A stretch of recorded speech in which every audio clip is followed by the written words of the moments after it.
নমস্কার বন্ধুরা, ডলি রন্ধনশালায় সবাইকে স্বাগত। আর আজকে তোমাদের সাথে শেয়ার করব একটা দারুণ সহজ সরল রেসিপি। এটা তোমরা ভাত, রুটি, লুচি, পরোটা সব কিছুর সাথে ইচ্ছে করলে খেতে পারবে।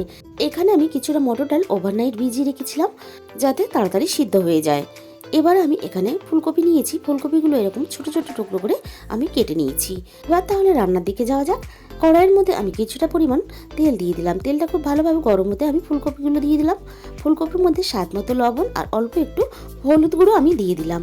এবারে ফুলকপিটাকে খুব ভালোভাবে আমি সুন্দর করে লাল লাল করে ভেজে নেব। আলাদা করে ফুলকপি ভাপিয়ে ভাজার দরকার নেই, এভাবেই ভেজে নিলে হবে।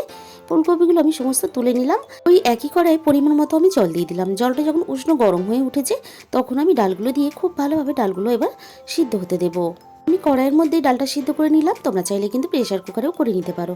ডালটা ঠিক এরকম গোটাও থাকবে, আবার সিদ্ধ হয়ে যাবে, এরকম করে ডালটা সিদ্ধ করে নিতে হবে। এবার ভেজে রাখা ফুলকপিটা দিয়ে দিলাম, আর সাথে দিয়ে দিলাম 1 চামচ পরিমাণ আদা বাটা, আর দিয়ে দিলাম স্বাদ মতো লবণ, আর দিয়ে দিলাম 1/2 চামচ পরিমাণ হলুদ গুঁড়ো। এবারে সব কিছু একসাথে খুব ভালোভাবে মিশিয়ে আমি মিনিট 5 এটা রান্না হতে দেবো। এরপরে আমি এটাকে নামিয়ে নেব।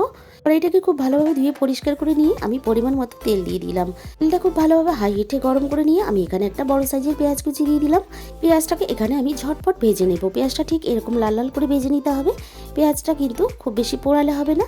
পেঁয়াজটা ভাজা রেডি হয়ে গেছে। এরপরে ওই একই তেলের মধ্যে ফোড়নে দিয়ে দিলাম অল্প একটু গোটা জিরে, আর দিয়ে দিলাম এখানে 2টো শুকনো লঙ্কা কুচি। ঝালের জন্য কিন্তু এখানে আমি শুকনো লঙ্কাটাই ব্যবহার করলাম।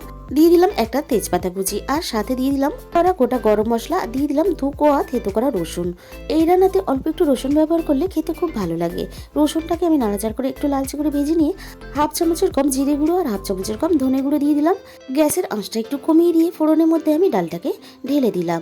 এইভাবে ডাল রান্না করলে ডালের স্বাদ গন্ধ কিন্তু দুটোই খুব ভালো হয়। এবার উপর থেকে আমি ভাজা পেঁয়াজগুলো দিয়ে এখানে আমি ডালটাকে মিনিট 5 আরও রান্না হতে দেব। তাহলেই কিন্তু এখানে আমার তৈরি হয়ে গেল দারুণ স্বাদের একটা ফুলকপি দিয়ে মটর ডালের রেসিপি। তাহলে বন্ধুরা, আজকের এই রেসিপিটা ভালো লাগলে অবশ্যই ভিডিওতে লাইক করো, প্রচুর প্রচুর শেয়ার করো। আর যে সমস্ত নতুন বন্ধুরা এখনো পর্যন্ত আমার চ্যানেলটাকে সাবস্ক্রাইব করোনি, অবশ্যই এরকম নতুন নতুন রেসিপি পেতে চ্যানেলটাকে সাবস্ক্রাইব করে নিও।